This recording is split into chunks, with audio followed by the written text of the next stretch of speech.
Srácok, mint ahogy tudhatjátok, nemrégiben bejöttek ezek az új olasz bejáratok.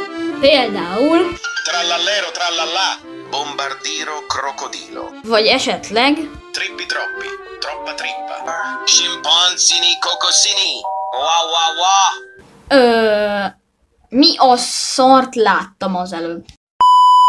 És ezek a brainrot videók az elmúlt pár hónapban nagyon berobbantak a közösségi médiába. És tényleg mindenhova befutottak, Instagram, TikTok, YouTube, Facebook.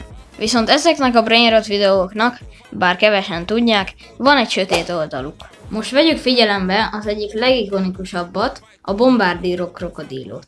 Elsőre teljesen ártalmatlannak tűnhet, viszont ha lefordítod a klipnek a szövegét, akkor már nem annyira.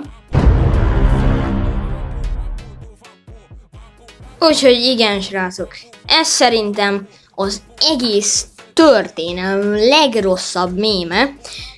Srácok, ezt osszátok meg a haverotokkal, és lájkoljátok be ezt a videót, és iratkozzatok fel, hogyha tetszett, mert ezeket a trendeket szerintem nagyon gyorsan meg kéne állítani.